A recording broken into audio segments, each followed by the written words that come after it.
उसकी आंखों से गिरते आंसुओं की कसम खाकर वो ये ठान लेता है कि अब वो खुद ही इन सब के कातिलों को पकड़ेगा।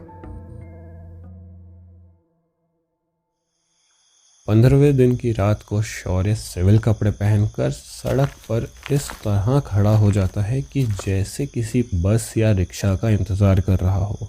दिखाने के लिए उसने पीठ पर एक बैग भी टांगा हुआ था। आंखों में ड्यूटी पे ढील देने का गम और एक साथी को खोने का गुस्सा साफ दिख रहा था कि तभी उसे दूर अंधेरे में एक परछाई उभरती दिखती है। उसे देखते ही शौर्य थोड़ा चौकन्ना हो जाता है। कम से कम शोर करते हुए शौर्य उस परछाई के पीछे पहुंचता है और घास में छुपे किसी बाघ की तरह उस परछाई पर झपट पड़ता है। दोनों के बीच में एक झड़प होती है, पर ऊंची कद काठी होने की वजह से शौर्य उस आदमी को काबू कर लेता है।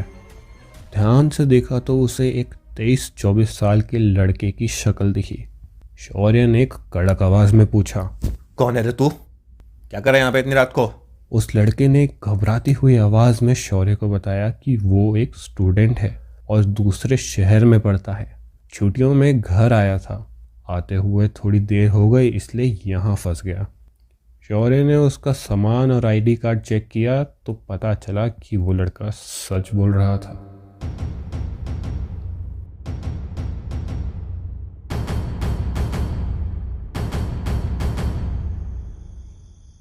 अगली रात घर पर वेदांत गहरी नींद में सो रहा था। असल में वो भी रोज़ाना किसी न किसी की लाश मिलने से, पुलिस कांस्टेबल के ऑन ड्यूटी मर्डर से और पिछली रात जो शौर्य के साथ हुआ उन सब बातों से बहुत परेशान था और इसलिए आज सोने के लिए नींद की गोली खाकर सोया था।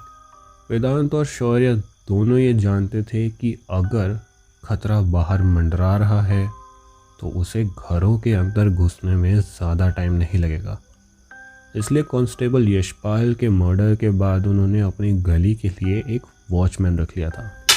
आज वॉचमैन का दूसरा ही दिन था। वेदांत वॉचमैन की लाठी की आवाज़ में बड़ी गहरी नींद में सो रहा था।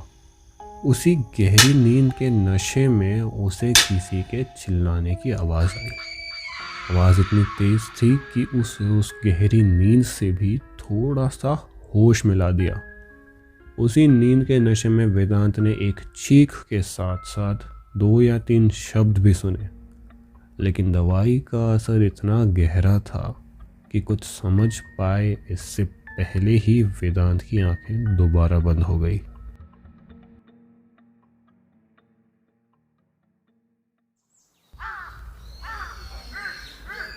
सुबह वेदांत की आंख कुछ शोर के साथ खुलती है। वो देखता है कि उसके घर के नीचे भीड़ लगी हुई है। नीचे पहुंच के वेदांत को वही दिखता है जिसका उसे डर था। नीचे वॉचमैन की लाश पड़ी हुई थी। वो सहमा हुआ सा भीड़ से थोड़ा हटकर खड़ा हो जाता है और अपना सर पकड़कर कल रात जो भी हुआ उसे सोचने लगता है। थोड़ी देर दिमाग पर जोर डालने के बाद उसे सब याद भी आ जाता है। वेदांत अपने घर जाकर एक कुर्सी पर बैठ जाता है। सुबह से दोपहर और दोपहर से शाम हो जाती है। ये तो साफ था कि वेदांत के दिमाग में जो चल रहा था वो भूख प्यास से कहीं ज़्यादा ज़रूरी था। वेदांत एकदम से मानो होश में आता है और तुरंत ही शौर्य को घर बुला लेता है।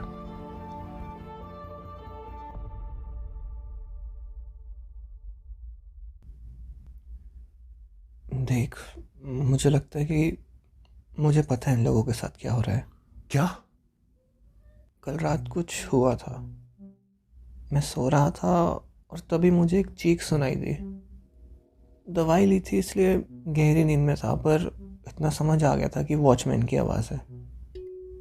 लेकिन वो सिर्फ चीखा नहीं था, उसने कुछ बोला भी था।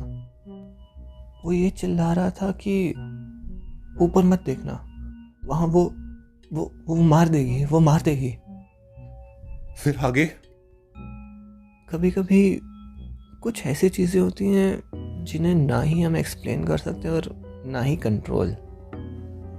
मुझे लगता है इस केस में भी कुछ सुपरनैचुरल हो रहा है। I think there is something going very wrong with the moon. तू पागल हो गया है? मतलब अब कुछ नहीं तो हम सबको ये बोल रहे हैं कि चांद सबको मार रहा है। तुझे शांति देवी के केस के बारे में पता है, आर्नी जॉनसन के केस के बारे में पता है। ऐसे कितने सारे डॉक्यूमेंटेड ऑफिशियल केसेस हैं जो अभी तक अनएक्सप्लेनेबल हैं, और तुझे मुझ पर भरोसा नहीं है। ठीक है, तेरे पास इन डेथ्स की कोई और एक्सप्लेनेशन है? लगे हुए हो ना 16 दिनों से, मिला कुछ? अब मैं बताता हूँ। 1 तारीख से चांद के साथ कुछ अजीब चल रहा है। पहला दिन 8 लाशें। मुझे लगता है जिसने चांद को देखा होगा सिर्फ वो मरा है, क्योंकि वॉचमैन भी तो ठीक ठाक था जब तक उसने ऊपर मत देखना चिल्लाना शुरू कर दिया था। चांद तो पहले से निकला हुआ था। फिर लोगों ने घर के बाहर निकलना बंद कर दिया तो ऑफ कोर्स डेथ कम हो गई। और ये सारी डेथ सुपर नेचुरली हो रही हैं, इसलिए कॉज ऑफ डेथ अननोन आ रहे हैं। अनएक्सप्लेनेबल है ना? लेकिन हम तो रोज पेट्रोलिंग कर रहे हैं ना, और मैं भी तो बाहर गया था। तू तो कल गया था ना, और कल तो अमावस्या थी, न्यू मून।